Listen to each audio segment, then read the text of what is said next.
अस्सलामु अलैकुम वरहमतुल्लाह। सामीन किराम व नाज़रीन इज़्ज़ाम, जहाँ आप रहें खुश रहें आबाद रहें। शमाइल तिरमिज़ी के अबवाब के ऊपर मैंने कल तक 2 क्लिप बनाए थे। आज तीसरा क्लिप है कि इमाम तिरमिज़ी अलैहिर्रहमान ने जो शमाइल तिरमिज़ी किताब बयान की है, लिखी है, उसको मैंने इससे पहले भी 57 अबवाब बाज़ात 56 अबवाब पर इस किताब को मानते हैं। तो 56 अबवाब पर ये मुश्तमिल किताब है, उसमें से 30 अबवाब के नाम आप कल सुन चुके हैं। आज 31 नंबर पर है बाबू फी सिफती शराब रसूलिल्लाह सल्लल्लाहु अलैहि वसल्लम, हज़रत नबी अकरम सल्लल्लाहु अलैहि वसल्लम के पीने की चीज़ों के अहवाल। आप अलैहिस्सलाम क्या क्या चीज़ें नोश फरमाते थे, कौन कौन से मशरूब को आपने पिया है, उन अहादीस का बयान।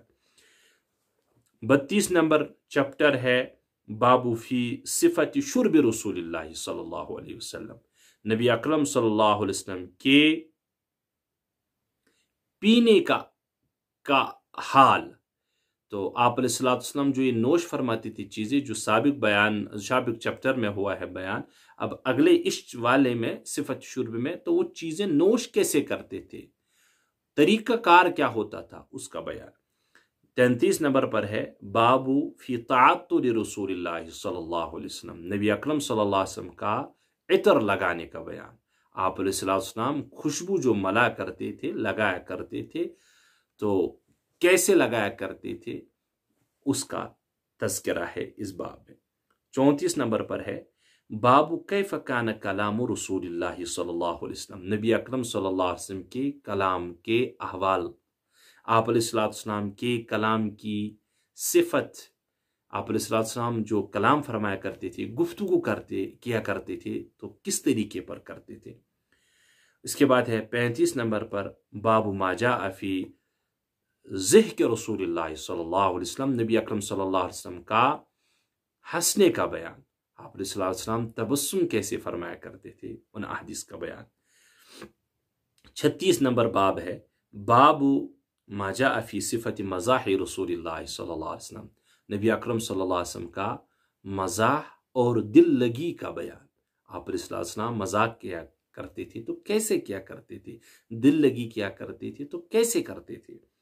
37 नंबर बाब है बाबू माजा अफ़ी सिफती कलाम रसूलिल्लाह सल्लल्लाहु अलैहि वसल्लम फ़ी शि'r, नबी अलैहिस्सलाम की उन अहादीस का बयान जो आप अलैहिस्सलाम ने अशआर के अंदर जो कलाम फरमाया है, अशआर जो बयान किए हैं, अशआर जो वक्तन फ़वक्तन आप अलैहिस्सलाम की दहने मुबारक से निकले हैं, उन अहादीस का बयान। 38 नंबर है बाबू माजा अफ़ी कलाम रसूलिल्लाह सल्लल्लाहु अलैहि वसल्लम फ़ी समर, आप अलैहिस्सलाम का रात के अंदर किस्सा गोई का बयान। रात में आप अलैहिस्सलाम ने कभी कभार अगर किस्सा गोई रात में की है, समर रात में किस्सा गोई को कहते हैं, तो उसकी क्या कैफियत होती थी, उसका तज़किरा। उसके बाद है एक लंबी हदीस, ये इसी चैप्टर का हिस्सा है, हदीस उम्मे ज़रा। 39 नंबर पर है बाबू मा जाअ फी सिफत नौमी रसूलिल्लाह सल्लल्लाहु अलैहि वसल्लम, नबी अकरम सल्लल्लाहु अलैहि वसल्लम का सोने का बयान। आराम कैसे फरमाया करते थे, नींद कैसे किया करते थे आप अलैहिस्सलाम, उन अहदीस का बयान। 40 नंबर पर है बाबू मा जाअ फी इबादत रसूलिल्लाह सल्लल्लाहु अलैहि वसल्लम, नबी अकरम सल्लल्लाहु अलैहि वसल्लम के इबादत का बयान। आप अलैहिस्सलाम की इबादत की कैफियत क्या रहती थी, कैसे किया करते थे, उनका बयान है इस बाब में। उसके बाद है 41 नंबर पर बाबू सलात दुहा, चाश्त नमाज का बयान। चाश्त नमाज आप जानते हैं 10 बजे के करीब पढ़ी जाती है, तो उसका बयान। इसके बाद है 42 नंबर पर बाबू सलात ततव्वुअ फिल बैत, घर में नफल नमाज पढ़ने का बयान। क्योंकि आप अलैहिस्सलाम घर में भी नफल नमाज पढ़ा करते थे, बल्कि अक्सर नमाजी सुन्नत तक भी आप अलैहिस्सलाम ने घर में ही अदा की है, उन हदीस का बयान।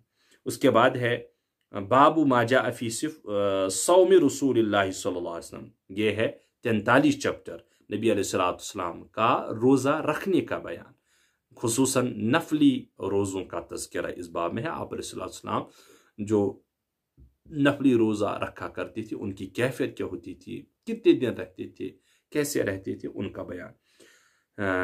چپٹر نمبر 44 باب ما جاء فی قراءت رسول اللہ صلی اللہ علیہ وسلم، نبی اکرم صلی اللہ علیہ وسلم کا قراءت کرنے کا بیان، تلاوت قرآن کا بیان، اس میں وہ احادیث ہے۔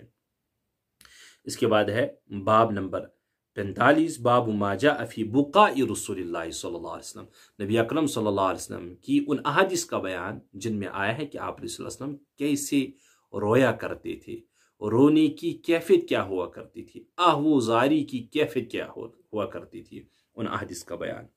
اس کے بعد 46 نمبر پر باب ما جاء فی فراش رسول اللہ صلی اللہ علیہ وسلم، نبی اکرم صلی اللہ علیہ وسلم کے بستر مبارک کا بیان، آپ علیہ السلام کا بچھونا کیسا ہوا کرتا تھا، ان کا بیان، ان احادیث کا بیان، بستر کیسا ہوا کرتا تھا ان کا بیان۔ اس کے بعد ہے 47 نمبر پر چپٹر نمبر ہے 47 باب ما جاء فی تواضع رسول اللہ صلی اللہ علیہ وسلم، نبی اکرم صلی اللہ علیہ وسلم کی عاجزی اور انکساری کا بیان۔ آپ علیہ السلام تو سرافہ عاجزی اور انکساری تھی آپ علیہ السلام کی مزاج میں، تو احادیث کا بیان۔ 48 نمبر پر ہے باب ما جاء فی خلق رسول اللہ صلی اللہ علیہ وسلم، یہ باب امام ترمذی علیہ رحمہ اول نمبر پر بھی لائے ہیں، یہاں پر پھر تکرار کر کے لائے نے دوبارہ لائے ہیں، نبی علیہ السلام کے حلیے مبارک کا بیان۔ 49 نمبر پر ہے باب ما جاء فی حیاء رسول اللہ صلی اللہ علیہ وسلم، نبی اکرم صلی اللہ علیہ وسلم کے حیا کا بیان۔ آپ علیہ السلام سراپا حیا ہی حیا تھی، آپ علیہ السلام کا وہ حیا کا طریقہ کیا تھا، کس طریقے پر اس نے حیا کی ہے، ان احادیث کا بیان۔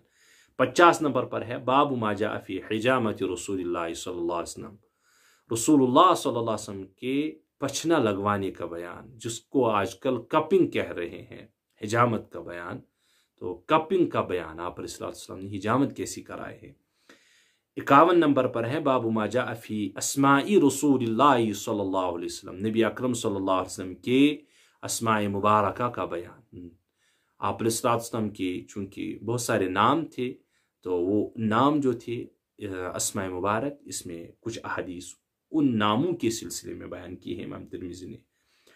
52 نمبر پر ہے باب ما جاء فی عیش النبی صلی اللہ علیہ وسلم، نبی اکرم صلی اللہ علیہ وسلم کا زندگی گزارنے کا بیان، زندگی نبی علیہ السلام نے کیسی گزاری ہے اس کا بیان۔ 53 نمبر پر ہے باب ما جاء فی سن رسول اللہ صلی اللہ علیہ وسلم، نبی اکرم صلی اللہ علیہ وسلم کی عمر مبارک کا بیان، آپ علیہ السلام نے کل کتنی عمر پائی ہے، ان احادیث کا بیان اس میں ہے۔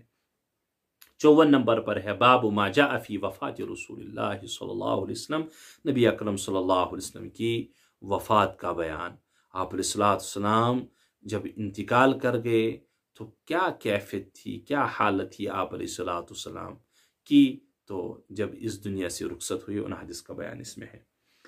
اس کے بعد ہے 55 نمبر پر باب ما جاء فی میراث رسول اللہ صلی اللہ علیہ وسلم، نبی اکرم صلی اللہ علیہ وسلم کی میراث کا بیان، آپ علیہ السلام نے جو پیچھے چیز چھوڑی ہیں، تو آپ علیہ السلام نے کیا کیا چیزیں چھوڑی ہیں، تو آپ علیہ السلام کی میراث کا تذکرہ، میراث کا ذکر۔ اس کے بعد ہے آخری 56 نمبر پر باب امام ترمذی علیہ رحمہ نے بیان کیا ہے، باب ما جاء فی رؤیت رسول اللہ صلی اللہ علیہ وسلم فی المنام، آپ علیہ السلام کو خواب میں دیکھنے کا بیان، خواب میں دیکھنے کا تذکرہ، ان احادیث کا بیان جن میں آیا ہے کہ نبی علیہ السلام کو اگر خواب میں دیکھیں گے اس کی کیا کیفیت ہوگی، ان احادیث کا بیان اس میں۔ یہ کل ملا کر 56 ابواب ہے، میں نے 57 کہا تھا، تو یہ کسی نے لکھا بھی ہے ایسا، تو یہاں پر 56 ابواب مجھے ملے ہیں، تو ان ابواب کا نام میں نے آپ کی خدمت میں عرض کیا ہے، تاکہ وہ احباب اور دوست جو حدیث پاک شمائل ترمذی کا سننا چاہتے ہیں، لیکچر سننا چاہتے ہیں، تو وہ اپنی مطلوبہ چیز کو بآسانی ڈھونڈ سکے، تلاش کر سکے۔ اللہ تعالیٰ آپ سے راضی ہوں، اللہ تعالیٰ ہم سب کا معاون و مددگار ہو، اور شمائل ترمذی میں جو آپ علیہ السلام کی متعلق احادیث ہے، اس میں سے اللہ عز و جل ان برکات سے ہمیں فیضیاب فرمائے۔ اللہ تعالی ہمارا معاون و مددگار ہو۔ والسلام علیکم ورحمۃ اللہ وبرکاتہ۔